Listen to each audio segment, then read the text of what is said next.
For anyone passing by the quaint little veterinary clinic on Willow Creek Lane that Thursday morning, the sight of Lisa Hill clutching her German Shepherd Max would have been unremarkable. But the moment she whispered, "Please, Max, just eat something," her voice cracked with desperation, and everything began to change. Max, once a vibrant and robust German Shepherd, had always been the heart of Lisa's life. At 6 years old, he was the kind of dog that turned heads wherever they went. His glossy black and tan coat shining in the sun, his bright eyes full of curiosity and joy. But now, those same eyes were dull, his frame thinner than she ever thought possible. He had refused food for 3 days straight, and even his favorite treats failed to tempt him. Lisa's heart ached as she guided him into the clinic, his steps slow and labored. Dr. Evan Carter greeted her with a warm smile that faltered as he glanced at Max. "Lisa," he said gently, motioning her toward an exam room. "Let's take a look." The clinic's interior was cozy and inviting, decorated with cheerful posters of happy pets and shelves of colorful dog toys. But none of it comforted Lisa as Dr. Carter began his examination. He ran his hands along Max's ribs, his brow furrowing slightly. The silence stretched between them, broken only by Max's soft whine. "He's lost quite a bit of weight since his last visit," Dr. Carter said, his voice calm but concerned. "Have there been any other symptoms? Vomiting? Lethargy?" Lisa shook her head. "Just the refusal to eat. He's been drinking water, but barely, and he's so tired all the time." Dr. Carter nodded and reached for his stethoscope. As he listened to Max's heart and lungs, Lisa could see the worry creeping into his expression. Finally, he straightened and said, "I think we should get some X-rays. It's probably nothing serious, but we need to rule out any blockages or underlying conditions."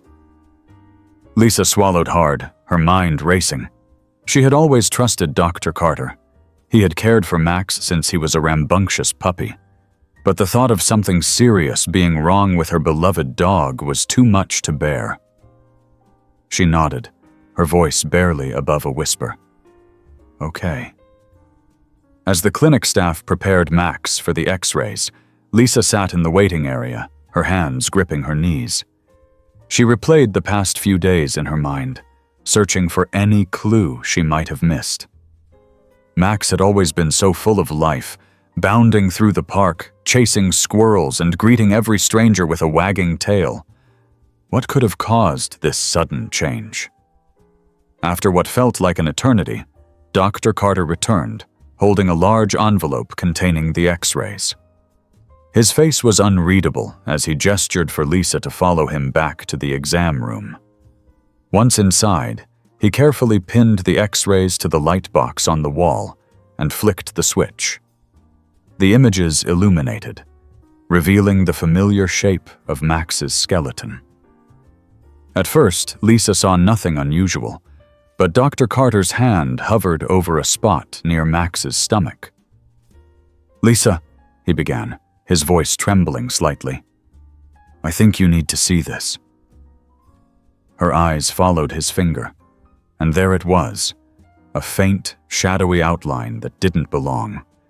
It was small and irregularly shaped, but unmistakably foreign. "What is that?" she asked, her voice shaking. Dr. Carter hesitated, his professional composure slipping. "It looks like metal," he said softly. "I need to run some more tests to be sure, but this isn't something we can ignore." Lisa's heart sank. "Metal? How could he have swallowed metal? I'm always so careful with him. He doesn't even chew on things he shouldn't." Dr. Carter placed a reassuring hand on her shoulder. "It's not your fault, Lisa. Sometimes these things happen. The important thing is that we've caught it, and we can figure out the best way to help Max." Tears pricked Lisa's eyes as she looked at Max, lying quietly on the exam table. His tail gave a weak wag, as if to tell her it would all be okay. "What do we do now?" she asked, her voice barely above a whisper. "We'll need to get him into surgery to remove it," Dr. Carter explained. "But first, I want to run some blood work to make sure he's strong enough for the procedure. And we'll start him on fluids to keep him hydrated." The hours that followed were a blur for Lisa. She stayed by Max's side as the clinic staff worked around him, drawing blood, setting up an IV, and monitoring his vital signs. Through it all, Max remained calm, his gaze fixed on Lisa, as if drawing strength from her presence. Finally, Dr. Carter returned with the blood test results. "The good news is that Max is stable enough for surgery," he said. "We'll do everything we can to make sure he comes through this safely." Lisa nodded, her throat too tight to speak. She leaned down to press a kiss to Max's head. "You're going to be okay, buddy. I promise." As they wheeled Max into the operating room, Lisa settled into a chair in the waiting area, her hands trembling in her lap. She tried to distract herself by scrolling through her phone, but her mind kept drifting back to Max. He had been with her through so much, moving to a new city, starting a new job, and even the heartbreak of losing her father. Max had been her constant companion, her source of comfort and joy. She couldn't imagine life without him. The minutes stretched into hours, and Lisa's anxiety grew with each passing moment. Just when she thought she couldn't bear it any longer, Dr. Carter emerged from the operating room. His scrubs were stained, and his face was pale, but his expression held something unexpected, a glimmer of emotion that she couldn't quite place. "Lisa," he began, his voice thick with emotion. "The surgery was successful. Max is stable, and we removed the object." Relief flooded through her, but her curiosity burned. "What was it?" she asked.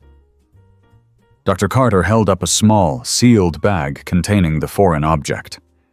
It was a tiny, tarnished key, its surface scratched and worn. Lisa stared at it in disbelief. "A key? Where could he have found that?" Dr. Carter shook his head. "I can't say for sure, but it's not uncommon for dogs to pick up things they find interesting. What matters is that he's okay now. We'll keep him here overnight to monitor him, but I'm optimistic about his recovery." As Lisa gazed at the key, a strange feeling came over her. She couldn't explain it, but she felt as though this little object held some kind of significance.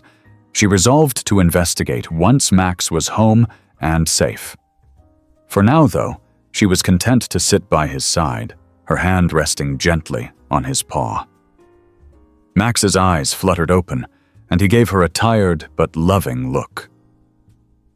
"You're such a good boy," she whispered, her heart full of gratitude. "We're going to figure this out together." As she watched him drift back to sleep, Lisa couldn't shake the feeling that this was only the beginning of a much larger journey. Whatever the key's story was, it had brought her and Max closer than ever, and she knew they would face whatever came next with the same unbreakable bond that had carried them this far. Lisa woke early the next morning, feeling a mixture of relief and anticipation. The events of the previous day played over in her mind as she prepared to pick Max up from the clinic. She couldn't wait to have him home, to see him settle back into his favorite spot by the window. But the mystery of the key still lingered. It was an odd, out-of-place thing, and Lisa's curiosity wouldn't let it rest. When she arrived at the clinic, Dr. Carter greeted her with a warm smile. "Good morning, Lisa. Max did great overnight. He's ready to go home, but take it easy with him for the next few days. He'll need some time to recover fully." Lisa nodded, her heart swelling with gratitude. Thank you for everything, Dr. Carter. I don't know what I would have done without your help. He waved her thanks away with a chuckle. Just doing my job. Max is a strong boy. He'll bounce back in no time. And don't hesitate to call if you have any concerns. A few moments later, Max was brought out to her. His movements were slow, and he still looked a little groggy, but his tail wagged weakly when he saw her. Lisa knelt to embrace him, tears of relief welling in her eyes. Let's get you home, buddy. The drive back was quiet, Max resting on the back seat with his head on a soft blanket. Once they arrived, Lisa gently helped him inside and set up a cozy spot for him in the living room. He settled in with a contented sigh, and Lisa sat beside him, stroking his fur. For a while, she just enjoyed the peaceful moment, grateful to have her best friend safe and home again. Eventually, her thoughts turned back to the key. She retrieved it from the small plastic bag Dr. Carter had given her and examined it closely. It was old, with scratches and tarnish marking its surface, and a faint, almost indistinguishable engraving near the base. The tiny detail caught her attention, and she squinted to make it out. The engraving appeared to be initials. RH. RH, she murmured, turning the key over in her hand. It felt strange to think that such a small object could cause so much trouble for Max. But now that it was out, Lisa couldn't help but wonder where it had come from. Had Max found it during one of their walks? Was it something he'd picked up around the house? She didn't recognize it, but it was possible it had been left behind by a previous tenant, or hidden somewhere she hadn't noticed.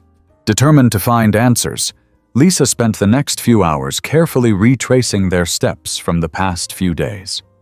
She checked the backyard, scanning the ground for any signs of where Max might have found the key. The patch of dirt near the old oak tree caught her attention. It looked like it had been recently disturbed, and she knelt down to investigate further. With a small gardening trowel, she gently dug into the soil. To her surprise, she unearthed a small metal box, its edges rusted and worn. Her pulse quickened as she lifted it from the ground, brushing off the dirt. The box was about the size of a shoebox, and it felt surprisingly heavy. The lid was locked, and Lisa's heart skipped a beat as she realized the key might be a match. Back inside, she set the box on the coffee table and retrieved the key. Her hands trembled slightly as she inserted it into the lock. It fit perfectly, and with a soft click, the box opened. Inside, she found a collection of old photographs, a bundle of letters tied with twine, and a small velvet pouch. The items seemed to be remnants of someone's life, carefully preserved and hidden away. Lisa picked up one of the photographs and studied it. It was black and white, showing a young couple standing in front of a farmhouse. The man had his arm around the woman, and they were both smiling broadly. She flipped it over and saw a date written in neat handwriting. June 14th, 1947. There was no other identifying information, but she couldn't shake the feeling that these people, whoever they were, had a story worth uncovering. She turned her attention to the letters, carefully untying the twine and unfolding the top one. The paper was yellowed with age, and the handwriting was elegant and flowing. It was addressed to someone named Rose, and as Lisa read, she realized it was a love letter. The writer, whose name was Henry, spoke of his longing to return home from the war and his dreams of building a life together with Rose. His words were tender and heartfelt, painting a vivid picture of a love that had endured distance and hardship. Lisa's curiosity deepened as she continued to read. Each letter revealed more about Henry and Rose's lives, their hopes and dreams, and the challenges they faced. The letters spanned several years, detailing Henry's return from the war, their marriage, and the early years of their life together. But as she reached the final letter, she noticed a shift in tone. Henry spoke of regret and sorrow, mentioning something he had hidden for Rose to find if she ever needed it. He didn't specify what it was, but his words hinted at a difficult decision he had made for her sake. Lisa set the letters aside, her mind racing. Could the key and the box be connected to Henry and Rose? Was this their home at some point? She had never thought to ask about the history of the house when she'd moved in, but now she felt compelled to learn more. There was something deeply personal about uncovering these artifacts, as if she were being invited to step into a piece of someone else's life. She decided to start by reaching out to the local historical society. If anyone could help her learn more about the house and its previous occupants, it would be them. She also planned to visit the library to see if she could find any old records or newspaper articles that might provide clues. Over the next few days, as Max recovered, Lisa divided her time between caring for him and delving into her research. The Historical Society confirmed that her house had once belonged to a family named Hargrove, but they didn't have much more information. At the library, she pored over old property records and newspaper archives, piecing together a timeline of the house's history. She learned that Henry and Rose Hargrove had indeed lived there in the late 1940s and early 1950s. They had been well known in the community, active in local events, and beloved by their neighbors. But tragedy struck in 1954 when Henry died unexpectedly. Rose had sold the house shortly afterward and moved away, leaving behind few traces of her time there. Lisa couldn't shake the feeling that there was more to the story. She revisited the box, examining its contents for anything she might have missed. The velvet pouch caught her attention, and she opened it to reveal a delicate locket on a thin gold chain. Inside the locket was a tiny photograph of Henry and Rose, along with a small folded note. The note read, "For when you need to find your way back." The cryptic message puzzled Lisa, but it also filled her with a sense of purpose. She felt as though she had been entrusted with a task, one that went beyond merely uncovering the past. Whatever Henry had hidden, it was meant to help Rose, and now it was up to Lisa to figure out what that was. As she sat with Max that evening, the locket in her hand, she couldn't help but feel that their discovery was no coincidence. Max had been the one to find the key, and in doing so, he had set this entire journey in motion. Lisa looked down at him, his eyes brightening a little more each day, and smiled. "You're my good luck charm, you know that," she said softly. Max thumped his tail in response, his gaze full of loyalty and love. The mystery of Henry and Rose Hargrove was far from solved, but Lisa knew she was on the right path. With Max by her side, she felt ready to face whatever lay ahead, determined to honor the legacy of the couple who had once called her house their home. Lisa's days quickly settled into a rhythm as she balanced caring for Max and unraveling the mystery of Henry and Rose. Max's recovery progressed steadily, and she could see glimpses of his old self returning with each passing day. His appetite improved, and his tail wagged a little more energetically whenever she walked into the room. Watching him regain his strength filled her with a renewed sense of hope. But her curiosity about the Hargroves only grew stronger. On a sunny morning, Lisa decided to visit the town's historical archives.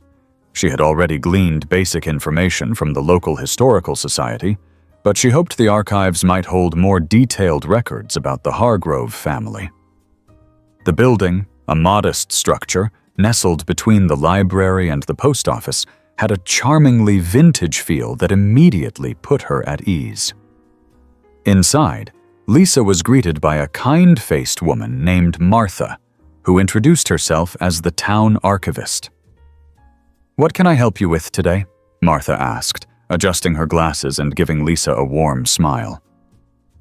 Lisa explained her discovery of the box and its contents, omitting the part about Max swallowing the key. "I'm hoping to learn more about Henry and Rose Hargrove," she said. "They lived in my house decades ago, and I feel like there's more to their story." Martha nodded thoughtfully. "The Hargroves, yes. I've come across their names before. Let's see what we can find." She led Lisa to a small reading room and retrieved a stack of old records, newspapers, and photographs. "You might find some useful information in here. Take your time." As Lisa sifted through the documents, pieces of the Hargroves' lives began to emerge. She found their wedding announcement in a 1946 edition of the local newspaper, accompanied by a photograph of the happy couple. Henry had been a decorated World War II veteran, and Rose had been a school teacher. They were described as pillars of the community, known for their kindness and generosity. But as Lisa delved deeper, she discovered a series of articles that hinted at the challenges they faced. One particularly striking piece detailed a financial scandal involving Henry's business. According to the article, he had been accused of embezzlement, though the charges were later dropped. The ordeal had taken a toll on the couple, and their reputation in the town had suffered.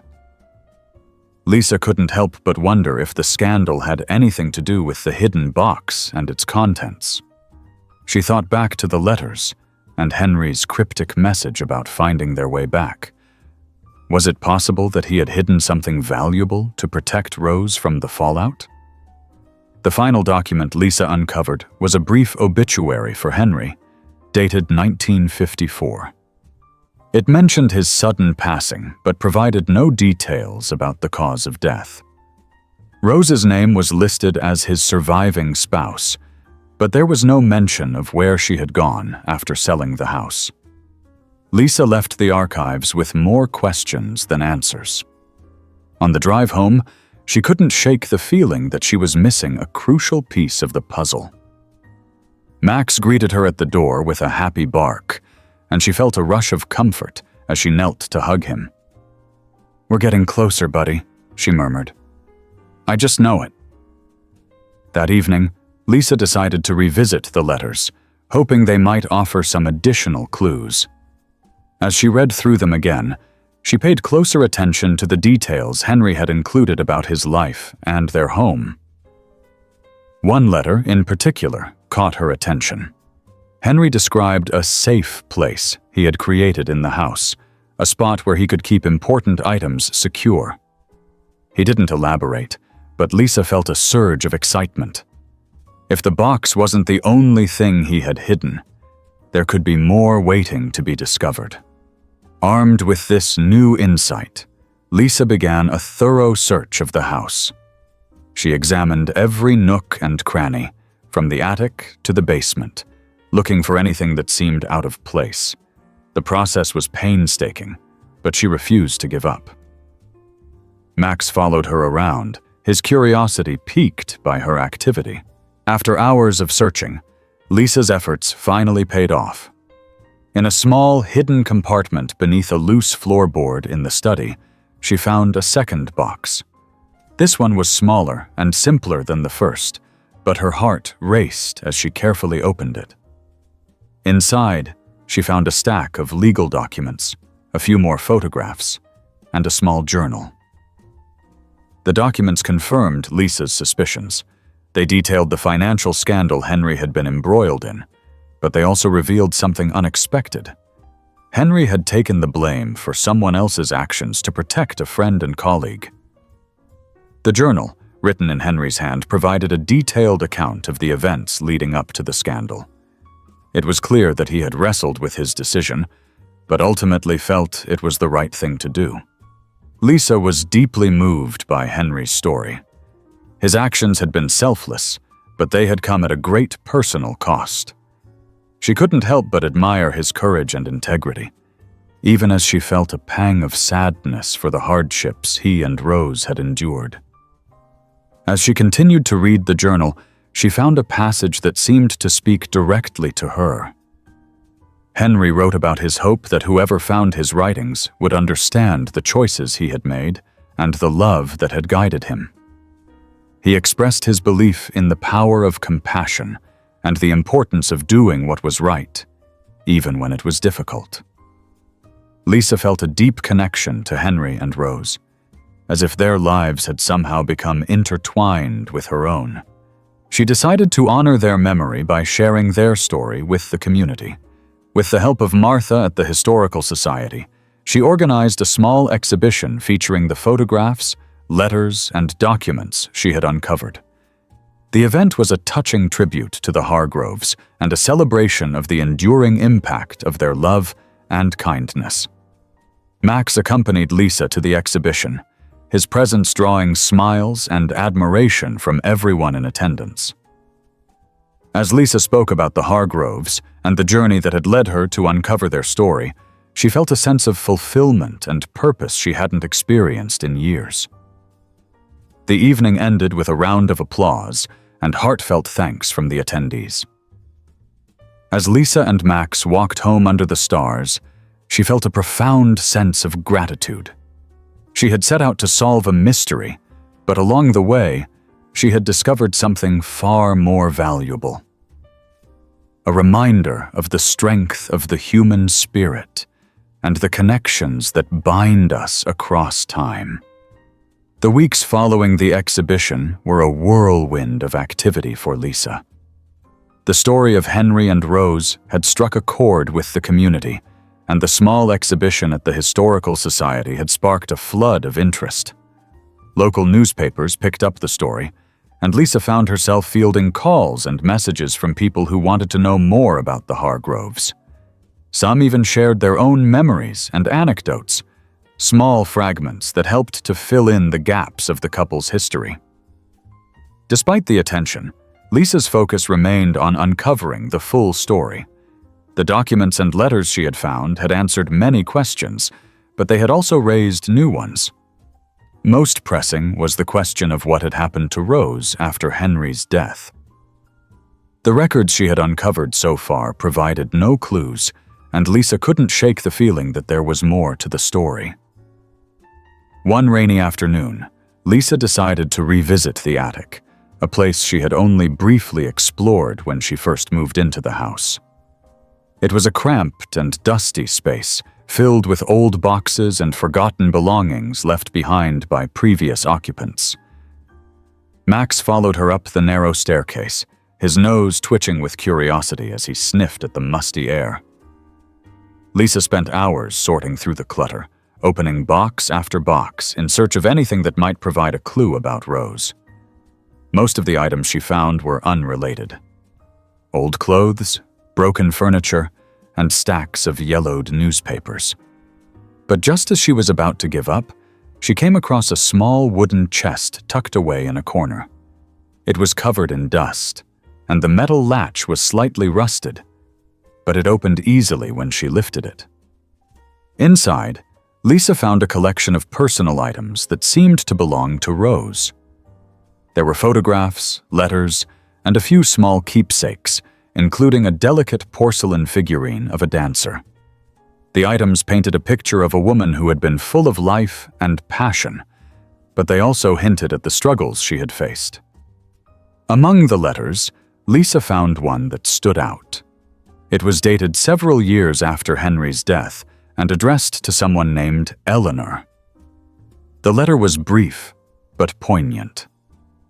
Rose wrote about her decision to leave the town and start anew in a place where she could find peace. She mentioned Eleanor as a trusted friend and thanked her for her support during a difficult time. The letter ended with a mention of a small cabin in the mountains, a place where Rose had hoped to find solace. Lisa's heart raced as she read the letter. Could the cabin still exist? And if so, could it hold the answers she was looking for?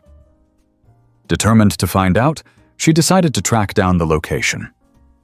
She reached out to Martha at the Historical Society for help, and together they combed through old maps and property records.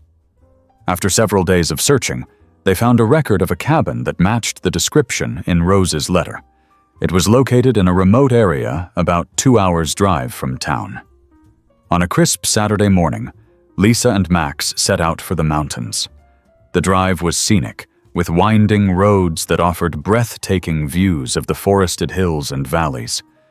Max sat in the passenger seat, his ears perked up as he watched the world go by.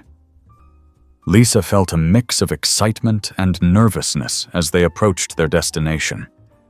She had no idea what she would find at the cabin, but she couldn't ignore the pull to see it for herself. When they arrived, Lisa was struck by the cabin's simplicity. It was a small, weathered structure nestled among the trees, with a stone chimney and a porch that overlooked a sparkling creek. The air was cool and fresh, and the sound of birdsong filled the quiet. Lisa approached the cabin cautiously, her heart pounding with anticipation. The door was unlocked, and Lisa stepped inside, Max at her heels. The interior was modest but cozy, with a stone fireplace, a small kitchen, and a single bedroom. It looked as though no one had lived there in years, but the space felt cared for, as if someone had taken the time to preserve it.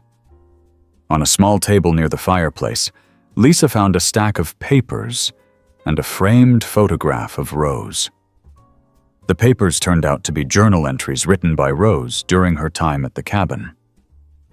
As Lisa read through them, she was struck by the raw honesty of Rose's words. The entries chronicled her journey of healing and self-discovery, as well as her deep love for Henry and the pain of losing him. Rose wrote about the peace she had found in the mountains, the friendships she had formed with neighbors, and her efforts to create a life that honored Henry's memory while allowing her to move forward. One entry, in particular, stood out to Lisa. In it, Rose described a box she had hidden near the creek, a place she called her sanctuary. She wrote about placing items there that held special meaning to her and Henry, things that she couldn't bear to part with but also couldn't keep with her. Lisa felt a surge of determination as she read the entry. She had to find the box. Armed with Rose's description of the hiding place, Lisa and Max set out to search the area around the creek. The sound of rushing water guided them as they made their way through the woods. Max seemed to sense Lisa's urgency, sniffing the ground and wagging his tail as they explored. After about an hour of searching, Lisa spotted a spot where the ground looked slightly disturbed, as if it had been dug up and covered again. Using a small spade she had brought with her, Lisa began to dig. Max watched intently, his ears twitching with curiosity. After several minutes, Lisa's spade hit something solid.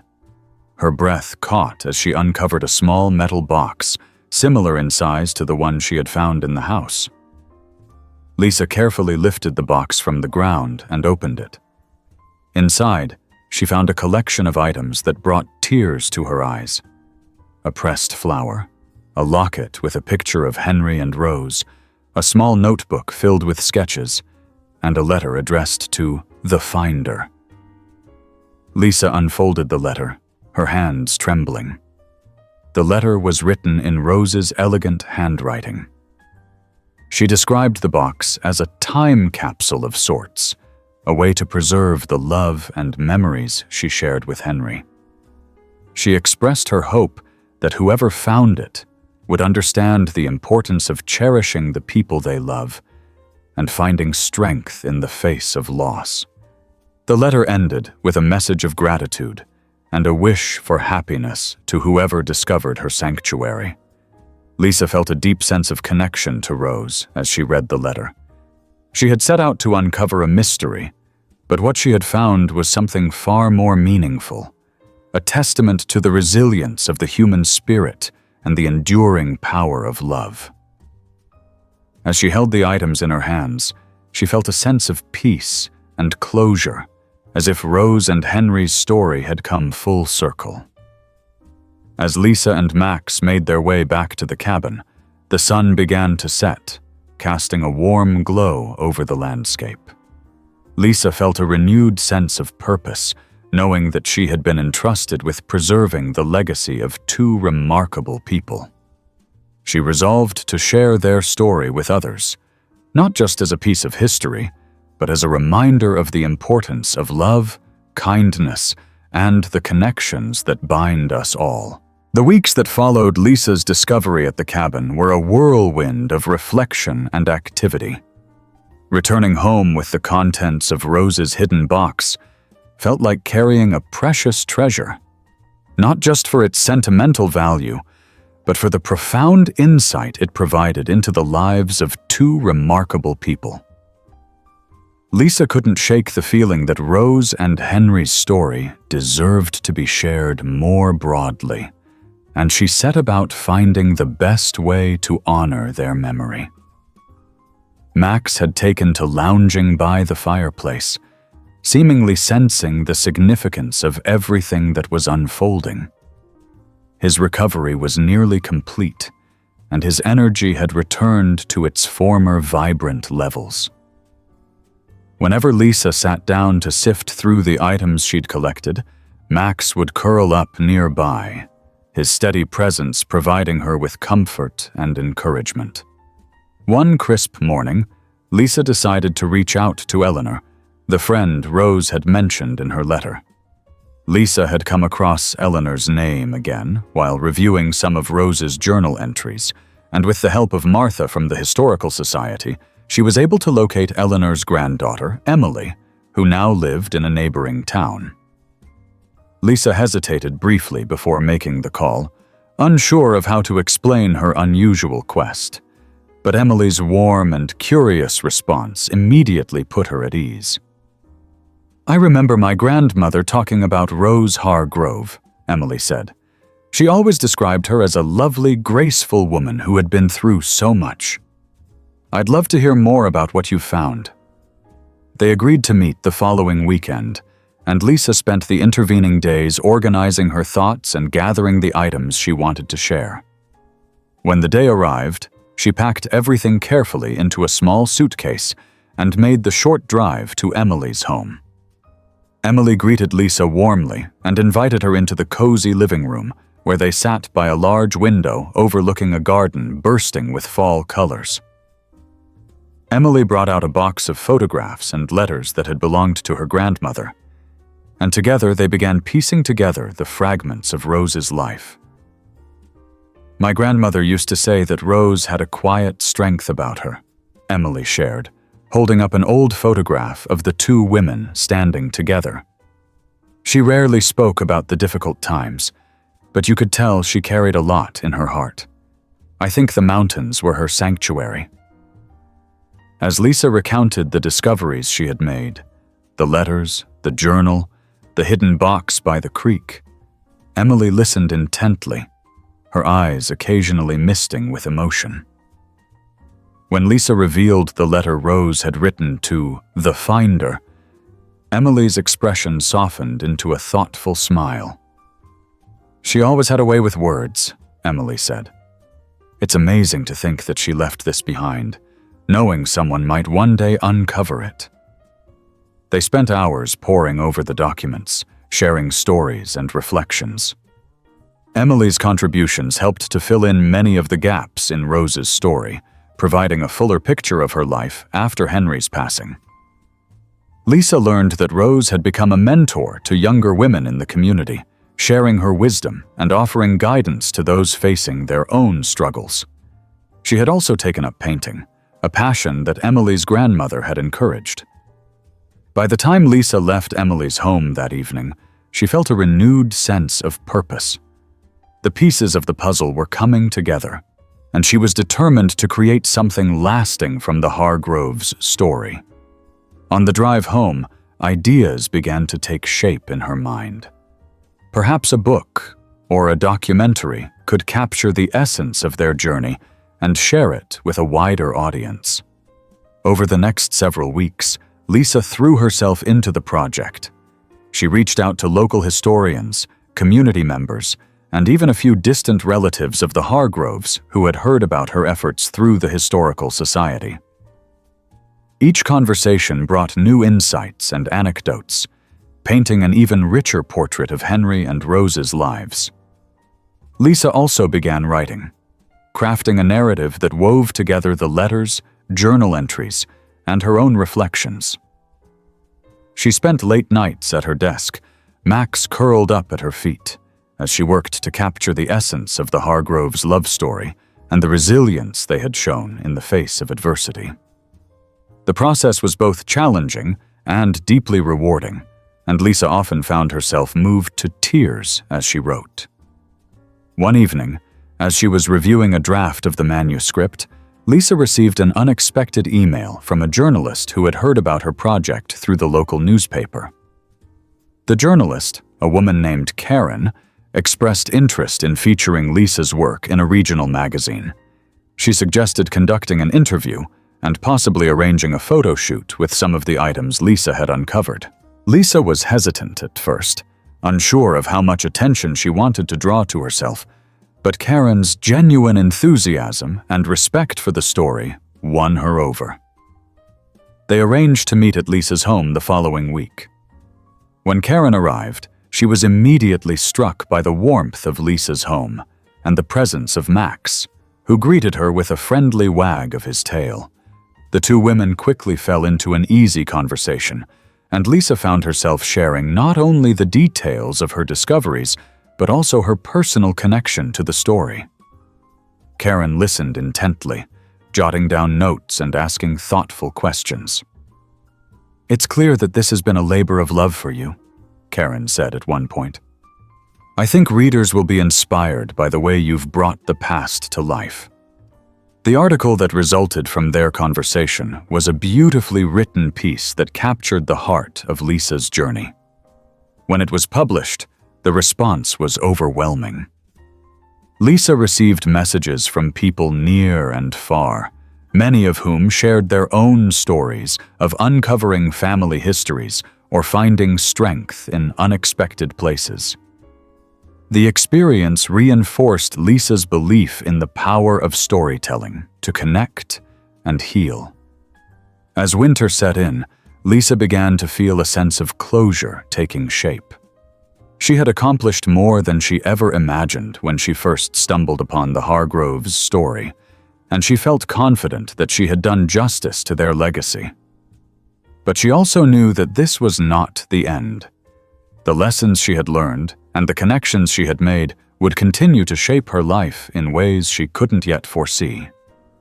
One snowy afternoon, Lisa took Max for a walk through the park. The world was quiet and still, the trees draped in white, and Max bounded through the snow with a joy that was infectious. As they reached a bench overlooking the frozen pond, Lisa sat down and looked out at the serene landscape. She thought about Henry and Rose, about the love and resilience that had defined their lives. She thought about the journey she had been on, the people she had met, and the stories she had uncovered. And she felt a deep sense of gratitude, not only for the discoveries she had made, but also for the way they had brought her closer to her own sense of purpose. Max trotted over and rested his head on her lap, looking up at her with his bright, expressive eyes. Lisa smiled and scratched behind his ears. "You've been with me through it all, haven't you?" she said softly. "I couldn't have done any of this without you." As they sat together in the quiet of the winter afternoon, Lisa felt a profound sense of peace. She didn't know what the future held, but she knew she was ready to face it, just as Henry and Rose had faced their own challenges, with love, courage, and an open heart. As the new year began, Lisa found herself busier than ever. The response to her project on the Hargroves' story had exceeded her expectations, and she was now fielding invitations to speak at community events and historical societies. Each opportunity felt like a chance to honor the legacy of Henry and Rose. And though it was sometimes overwhelming, Lisa embraced the work with enthusiasm. Max had become a minor celebrity in his own right. At every event Lisa attended, people wanted to meet the dog who had inadvertently set the entire journey in motion. Max, ever the charmer, basked in the attention, wagging his tail and offering kisses to anyone who knelt to greet him. Lisa often joked that he was the real star of the show, and she wasn't entirely wrong. One of the most meaningful invitations came from a nearby university, where a professor of history had heard about Lisa's work and wanted her to share the story with her students. Lisa hesitated at first, unsure if she was qualified to speak in an academic setting, but the professor's encouragement won her over. "Your passion and dedication are what matter," the professor had said. "Our students can learn a lot from your experience." The day of the lecture, Lisa arrived at the university with Max in tow. The classroom was packed with students, their faces a mix of curiosity and anticipation. Lisa took a deep breath and began her presentation, sharing the details of her discovery and the journey that had followed.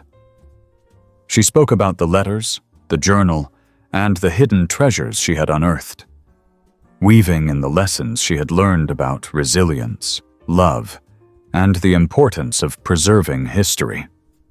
Max sat patiently by her side throughout the lecture, earning a few laughs from the audience when he let out a loud sigh or shifted to find a more comfortable spot. When Lisa finished, the room erupted in applause, and several students stayed behind to ask questions and share their own thoughts on the story. One student, a young woman named Clara, told Lisa that her talk had inspired her to start researching her own family's history. "It's incredible how one small discovery can lead to so much," Clara said. "I want to see if there are any stories in my family that have been forgotten over time." Lisa felt a swell of pride and gratitude as she spoke with Clara and the other students. It was moments like these that made all the effort worthwhile, and she left the university that day with a renewed sense of purpose. Back at home, Lisa continued to delve into the details of the Hargroves' lives. The more she learned, the more she felt connected to them, as though their story had become intertwined with her own. She often wondered what Henry and Rose would think of everything that had happened. Would they be surprised to know that their love and resilience had inspired so many people decades later? One evening, as Lisa was sorting through some of her notes, she came across a detail that had previously escaped her notice. In one of Rose's journal entries, she had mentioned a special place she and Henry used to visit during their courtship. Rose had described it as a secluded spot by a river, where they would spend hours talking and dreaming about their future. The entry didn't provide a specific location, but Lisa couldn't shake the feeling that this place might hold more pieces of their story. Determined to find it, Lisa reached out to Emily for help. Together, they combed through old maps and photographs, trying to pinpoint a location that matched Rose's description. After several days of searching, they found a reference to a small park on the outskirts of town that had once been a popular spot for picnics and outings. The park, now largely forgotten, seemed like a promising lead. On a bright spring morning, Lisa and Max set out to explore the park.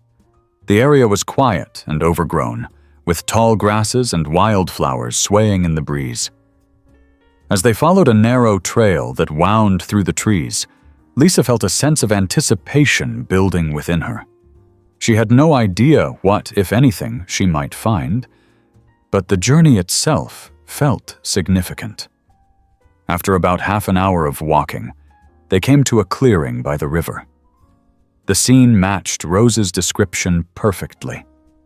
A wide, gently flowing river bordered by tall trees, with a small patch of sandy ground where someone might sit and enjoy the view. Lisa stood for a moment, taking in the beauty of the place and imagining Henry and Rose here, young and full of hope. Max, always eager to explore, bounded ahead to sniff at the water's edge. As Lisa watched him, her eyes were drawn to a large, flat stone near the riverbank. It seemed out of place among the smaller rocks and pebbles, and she walked over to investigate. The stone was engraved with initials: HH plus RH. Lisa's breath caught in her throat. She knelt to trace the engraving with her fingers, feeling a surge of emotion. This simple gesture, a carving made decades ago, spoke volumes about the love Henry and Rose had shared. It was a tangible connection to their past, one that had been waiting here all these years for someone to find. As she sat by the stone, Lisa felt a deep sense of peace. She didn't need to unearth any more artifacts or uncover any more secrets. This place, and the love it represented, was enough. It was a reminder that some stories don't need to be fully told to be fully felt. When Lisa and Max returned home later that day, she felt lighter than she had in months. She knew there was still work to be done, projects to finish, stories to share, but she also knew that she didn't have to carry the weight of the Hargroves story alone. It was a part of her now, woven into the fabric of her own life, and she was grateful for the journey they had shared. That evening, as she sat by the fire with Max at her feet, Lisa took out her notebook and began to write. Not about discoveries or events, but about the emotions and connections that had defined her journey. She wrote about love and loss, about resilience and hope, and about the unexpected ways in which the past can shape the present. And as she wrote, she felt a sense of clarity and purpose that had been elusive for much of her life. Max let out a contented sigh, and Lisa smiled. She didn't know what the future held, but she felt ready to face it, one step at a time, with Max by her side and the Hargroves' story in her heart. In the weeks following Lisa's discovery at the riverbank, life settled into a steady rhythm, yet the story of Henry and Rose continued to shape her daily thoughts. The engraving she had found felt like a final love letter, etched into the world they had inhabited.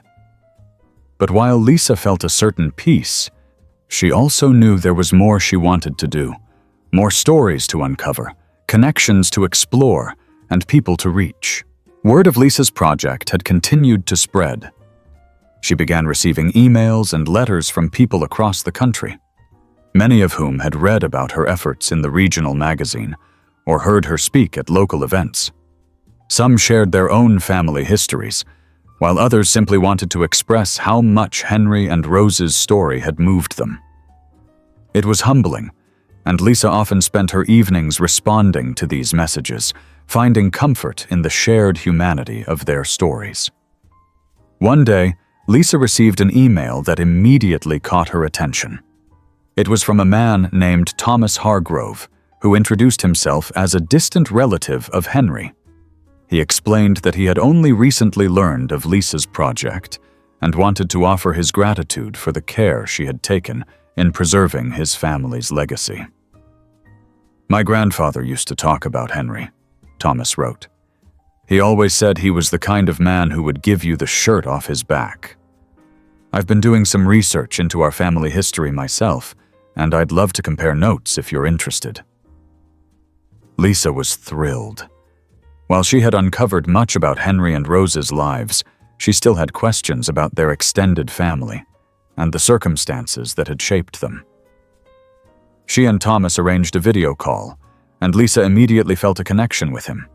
He was warm and enthusiastic, with a deep respect for his family's history. During their conversation, Thomas shared a wealth of information about the Hargrove family. He had photographs and documents that Lisa had never seen, including letters Henry had written to his brother during the war. One letter in particular stood out. It was dated just a few weeks before Henry returned home and described his hopes for the future in vivid detail. "I want to build a life with Rose that we can both be proud of," Henry had written. "A home filled with laughter and love, where the past can rest and the future can thrive."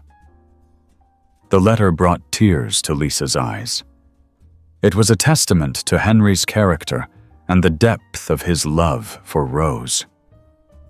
She and Thomas spent hours sharing what they had learned, and by the end of the call, they both felt a renewed sense of purpose. "I think there's a bigger story here," Thomas said. "One that goes beyond just Henry and Rose.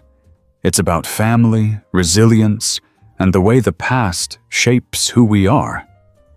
I'd love to help you bring that story to life." Lisa agreed wholeheartedly. Together, they began to brainstorm ways to expand the project. They envisioned a book that would not only tell Henry and Rose's story, but also explore the broader history of the Hargrove family and the lessons their lives could offer to future generations. It was an ambitious undertaking, but Lisa felt more energized than ever. Over the following months, Lisa and Thomas collaborated closely. They divided their research, with Lisa focusing on Henry and Rose's immediate lives and Thomas delving into the family's earlier history. They uncovered fascinating details about the Hargroves' roots, including their journey to America and the challenges they had faced as immigrants. These stories added depth and context to Henry and Rose's experiences, creating a rich tapestry of family history. One day, while sifting through an old box of documents Thomas had sent her, Lisa came across a photograph that stopped her in her tracks. It showed Henry and Rose standing on the porch of a house she didn't recognize. In the background, a sign reading "Hargrove Farm" was just visible. Lisa immediately called Thomas to ask about it. "That was the family farm," Thomas explained. "It was sold years ago, but my grandfather used to talk about it all the time. He said it was the heart of the family, a place where everyone came together." The idea of the farm fascinated Lisa. She wondered if it still existed, and if so, whether it might hold any traces of the Hargroves' lives. With Thomas's help, she tracked down the current owner, a woman named Margaret, who had purchased the property several decades earlier. When Lisa reached out to her, Margaret was immediately receptive and invited Lisa to visit. The trip to the farm was a poignant experience. As Lisa walked the grounds, she imagined Henry and Rose there, tending to the land and building the life they had dreamed of. Margaret showed her the old barn, the fields where crops had once grown, and the small cemetery where several Hargrove family members were buried. Lisa felt a profound sense of connection to the place, as though she were walking in Henry and Rose's footsteps. In the farmhouse, Margaret revealed a surprise: a collection of old belongings that had been left behind by the Hargroves. Among them was a small box containing letters, photographs, and even a few pieces of jewelry. Margaret had kept them safe over the years, unsure of their significance, but unwilling to discard them. As Lisa sorted through the box, she came across a letter from Rose that was unlike any she had seen before. It was addressed to her future descendants and spoke of her hopes for the family's legacy. "May our love and resilience guide you," Rose had written. "Remember that the strength of a family lies not in its wealth or status, but in the bonds of love and understanding that unite its members." The letter brought tears to Lisa's eyes. It was a message that felt as relevant today as it had been when Rose wrote it. She knew it would become a centerpiece of the book she and Thomas were working on, a reminder of the enduring power of love and connection. As Lisa left the farm that day, she felt a renewed sense of purpose. The journey she had embarked on months ago had grown into something far greater than she ever could have imagined. It was no longer just about Henry and Rose. It was about honoring the legacy of an entire family and sharing their story with the world. That evening, as she sat with Max by the fire, Lisa reflected on how far she had come. The mystery of the key that had once seemed so small had led her on an incredible journey of discovery and connection. She knew there were still chapters to be written, both in her project and in her own life. But for the first time, she felt truly ready to embrace whatever came next. Max rested his head on her lap, and Lisa smiled as she stroked his fur. "We're not done yet, are we, buddy?" she said softly. Max wagged his tail in response, his eyes shining with the same unwavering loyalty that had carried them through every step of their journey. The early summer months brought a new wave of momentum to Lisa's and Thomas's project. As their collaboration deepened, the vision for the Hargrove family story began to take so clearer shape. Both agreed that their goal was not simply to document the past, but to craft a narrative that resonated with modern audiences, emphasizing universal themes of love, resilience, and the strength of familial bonds. Their first major milestone came when a regional publisher expressed interest in the book. The editor, a thoughtful woman named Laura, reached out after attending one of Lisa's speaking events. She had been captivated by the way Lisa brought Henry and Rose's story to life and saw potential for the project to reach a wider audience. "It's rare to find a story that's both deeply personal and universally relatable," Laura said during their initial meeting. "What you've uncovered about the Hargroves is remarkable, and I think readers will see reflections of their own families in these pages." Encouraged by Laura's enthusiasm, Lisa and Thomas redoubled their efforts. They spent hours poring over their research, organizing it into chapters, and weaving together the different threads of the Hargrove family's history. Lisa took the lead on writing, her voice infused with the passion and reverence she felt for the story, while Thomas provided invaluable context and insights from his own research. Amid the whirlwind of activity, Lisa made time to reflect on how far she and Max had come. It was astonishing to think that the entire journey had begun with a single, inexplicable event. Max swallowing the key that had unlocked Henry and Rose's hidden treasures. Max had been her steadfast companion throughout it all, his quiet presence a constant source of comfort and inspiration. One evening, while taking a break from writing, Lisa sat on the porch with Max at her feet. The sun was setting, casting a warm, golden light over the yard. Lisa's thoughts drifted to the Hargroves, imagining them in a similar moment decades earlier. She felt a deep sense of connection to them, as though their story had become a part of her own. The following day, Lisa received a surprise visit from Emily, Eleanor's granddaughter. Emily had been following the progress of the project closely and was eager to share something she had recently discovered. She handed Lisa a small, leather-bound notebook that had belonged to her grandmother. "I found this while cleaning out some old boxes," Emily explained. "It's a collection of memories and reflections Eleanor wrote about her friendship with Rose. I thought it might be helpful for the book." Lisa was deeply moved by Emily's gesture. She spent the next several hours reading through the notebook, which offered a unique perspective on Rose's life. Eleanor had described Rose as a woman of quiet strength and boundless kindness, someone who carried her grief with grace and found solace in creating beauty, whether through her paintings or the relationships she nurtured. One passage in particular stood out. "Rose once told me that love doesn't vanish when someone is gone. It transforms, becoming part of the world around us.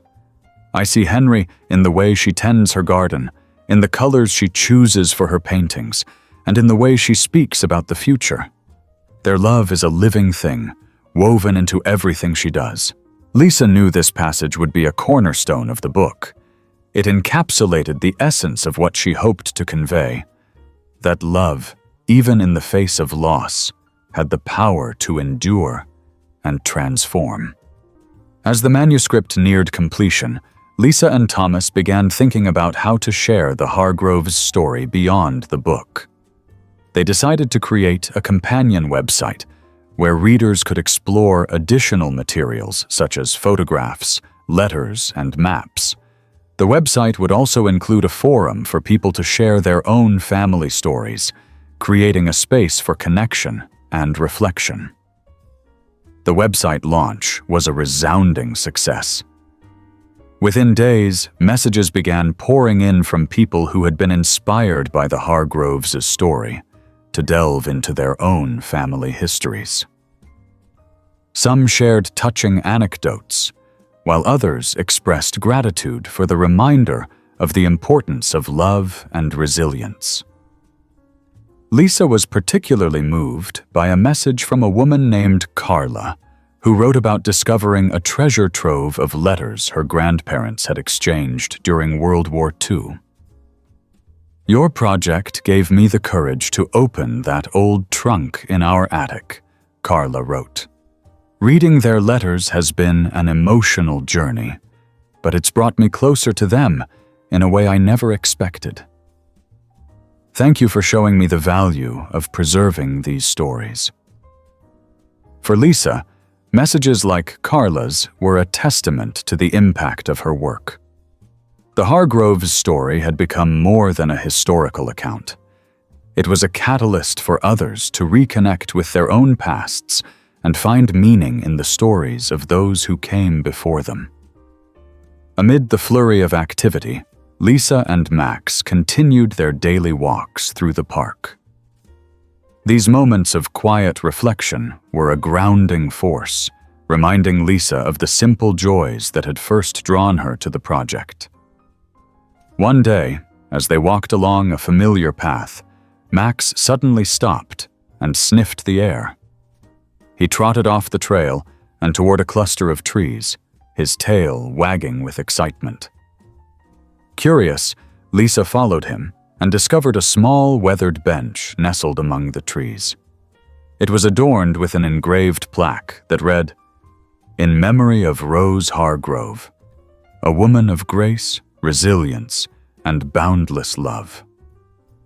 Lisa's breath caught.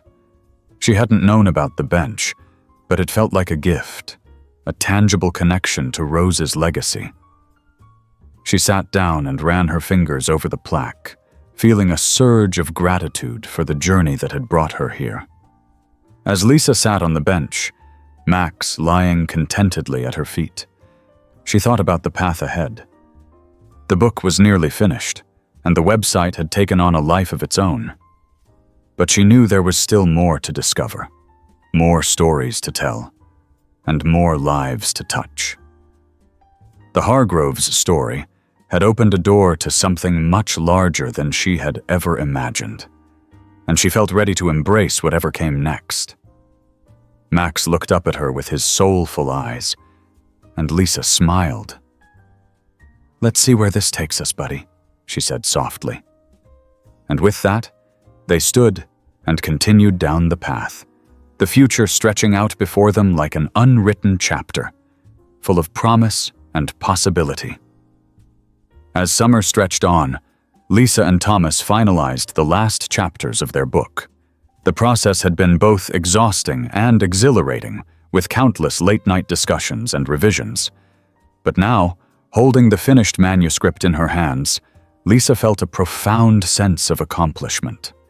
She could hardly believe how far they had come since the day Max swallowed that tiny key and set everything in motion. The book's title, Echoes of Love, The Hargrove Legacy, had been carefully chosen to reflect the timeless nature of Henry and Rose's story.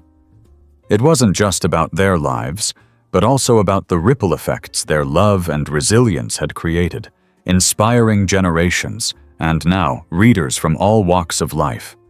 The cover featured a watercolor painting of a golden field with a small farmhouse in the distance, a nod to the Hargrove farm that had been at the heart of their family's history. In the weeks leading up to the book's release, Lisa found herself busier than ever. She and Thomas worked closely with Laura and the publishing team to coordinate promotional events, including book signings, interviews, and a launch party. The website continued to gain traction, with new stories and messages pouring in daily. It was becoming a hub for people to connect, share, and celebrate their own family histories, just as Lisa had hoped.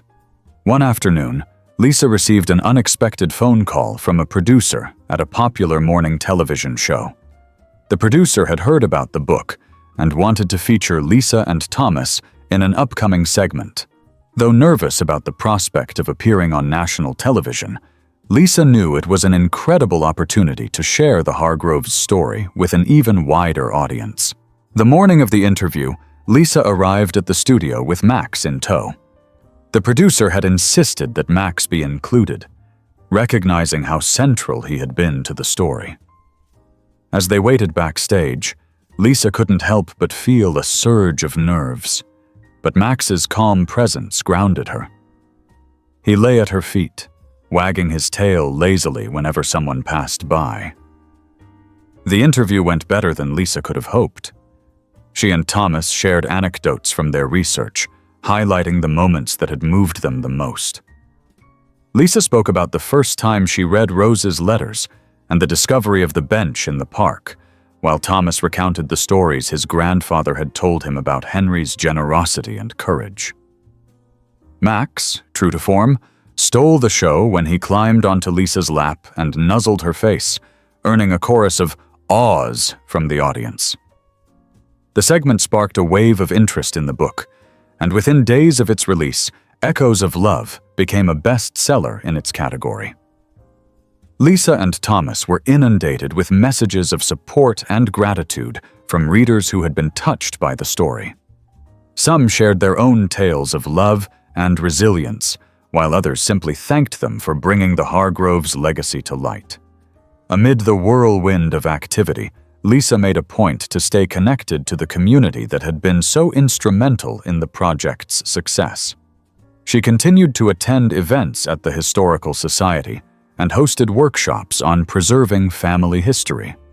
She also organized a series of fundraisers to benefit local libraries and historical organizations, ensuring that the work she and Thomas had started would have a lasting impact. One of the most memorable events was a gathering at the Hargrove Farm, organized by Margaret and supported by the local community.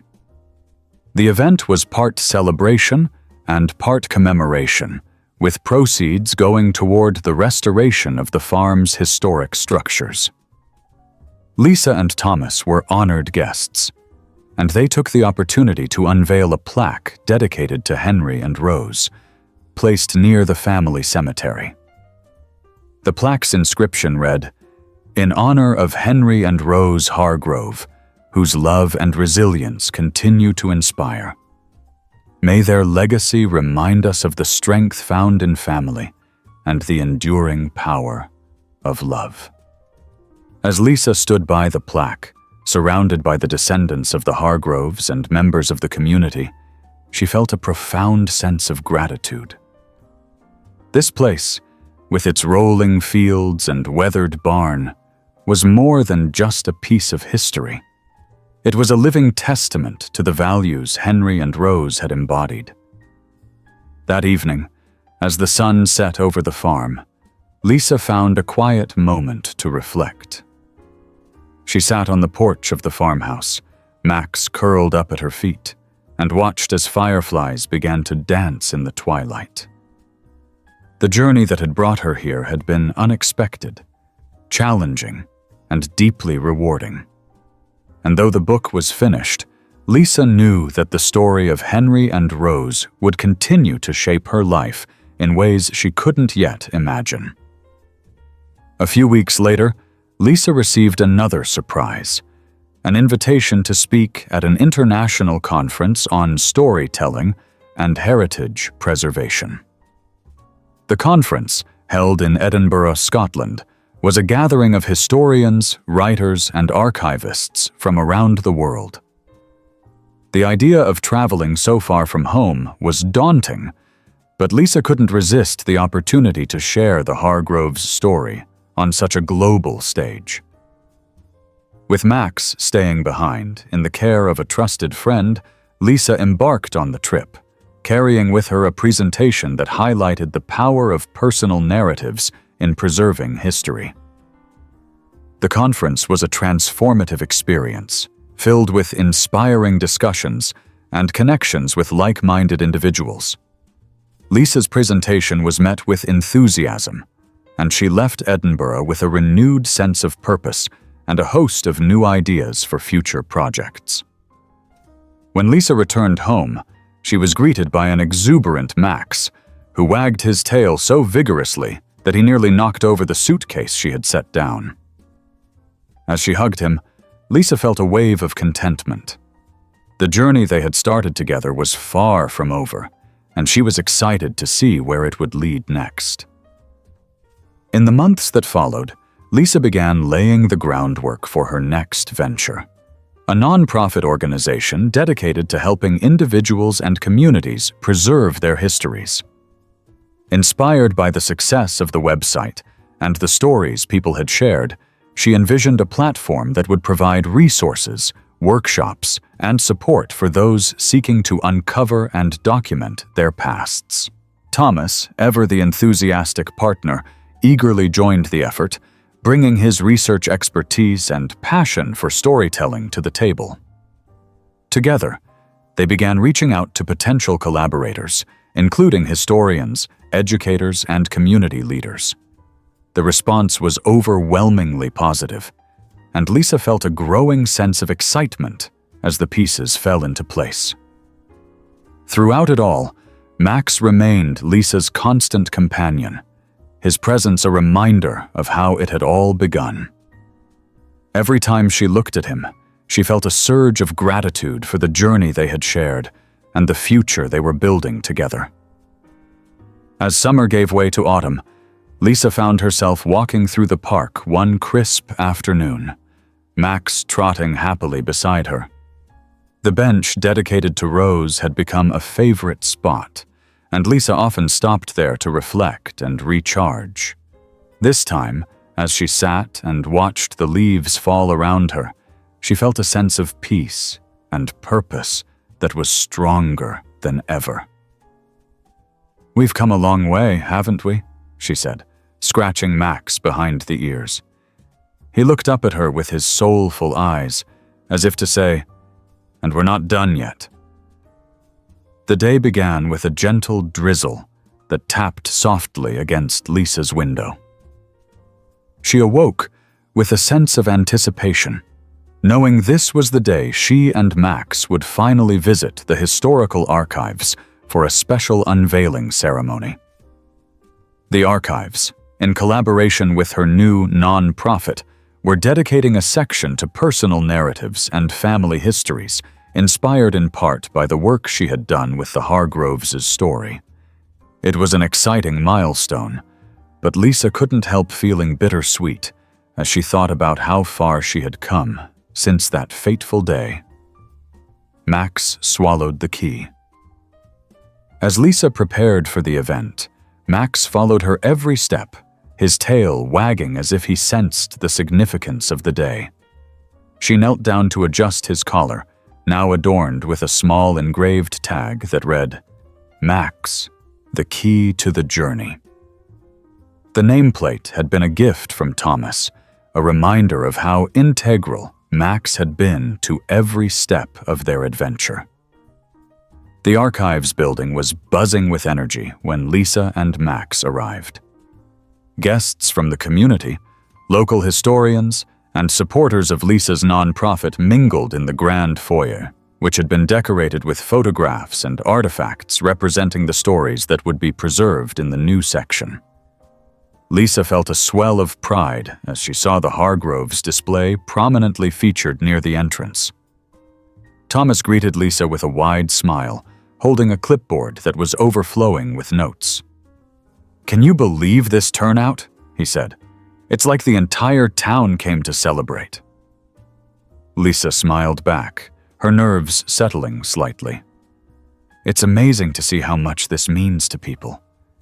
I just hope it lives up to their expectations. Thomas placed a reassuring hand on her shoulder. It already has. Look around. This isn't just about the Hargroves anymore. It's about all of us finding meaning in the past and connecting it to the present. The ceremony began with a speech from the director of the archives, who praised Lisa and Thomas for their dedication to preserving history in a way that felt both personal and universal. Lisa was then invited to speak, and as she stepped up to the podium, she took a deep breath, her eyes scanning the crowd for familiar faces. She spotted Margaret, Emily, and several descendants of the Hargrove family seated near the front, their expressions warm and encouraging. Lisa spoke about the power of storytelling, emphasizing how uncovering the Hargroves' legacy had changed her life. She described the journey of discovery, the connections she had made, and the lessons she had learned along the way. Her voice wavered slightly as she recounted the moment she found Rose's letters, but she pressed on, sharing how those words had inspired her to honor the past while looking toward the future. Every story has the power to shape us, Lisa concluded. It reminds us of where we come from, who we are, and who we aspire to be. The Hargroves' story is one of love, resilience, and hope, values that are as relevant today as they were all those years ago. My hope is that this archive will inspire others to uncover their own stories and share them with the world. The audience erupted in applause as Lisa stepped down from the podium. Max, sensing the excitement, barked once and wagged his tail enthusiastically, drawing laughter and cheers from the crowd. Lisa couldn't help but laugh herself as she scratched his ears. "Always the star of the show," she whispered. After the ceremony, guests were invited to explore the new section of the archives. Lisa found herself surrounded by people eager to share their own stories, some inspired by her work, others simply wanting to connect. One elderly woman approached with a small box of letters she had recently found in her attic. "I think my grandparents would have loved to see this place," she said, her voice tinged with emotion. "Thank you for reminding us how important these memories are." The rest of the afternoon was a blur of conversation, laughter, and connection. By the time the event wound down, Lisa felt a deep sense of fulfillment. She and Max walked through the nearly empty hall, pausing to admire the Hargroves' display one last time. The centerpiece was a framed photograph of Henry and Rose standing on the porch of their farmhouse, their smiles radiating warmth and joy. "They'd be proud of you," Thomas said as he joined her, his voice quiet, but certain. Lisa nodded, her eyes misting slightly. "I hope so. I'd like to think this is what they would have wanted, for their story to bring people together and inspire them to cherish the connections they have." As Lisa and Max headed home that evening, she felt a mix of exhaustion and contentment. The ceremony had been a culmination of so much hard work, but it also felt like the beginning of something even bigger. Her nonprofit was gaining traction, and she had already started brainstorming new initiatives to support families in preserving their histories.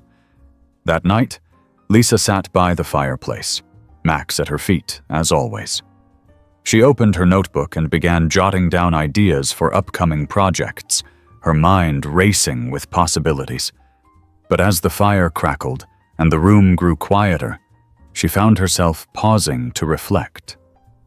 The journey that had started with a single, unexpected moment had grown into something far beyond her imagination.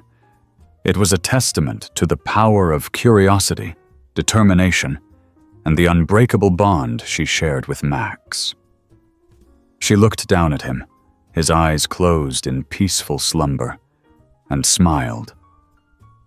We've done something special, haven't we? She murmured. Max's tail thumped lightly against the floor, as if in agreement. In the days and weeks that followed, Lisa continued to build on the foundation she had created, reaching out to more communities and expanding the reach of her nonprofit. Each new connection, each story shared, felt like another thread weaving into the tapestry of the past and present. And through it all, Max remained by her side, a constant reminder of the serendipitous moment that had set everything in motion. Years later, long after the book had become a staple in local libraries, and the nonprofit had grown into a thriving organization, Lisa would often think back to that first discovery. She would remember the key, the box, and the love story that had unfolded through letters and photographs. And she would remember Max, the loyal companion who had been with her every step of the way. In her heart, she knew the journey was never truly over. The stories they had uncovered would continue to inspire. The connections they had forged would endure, and the legacy of Henry and Rose would live on, not just in the archives, but in the lives they had touched and the hearts they had moved.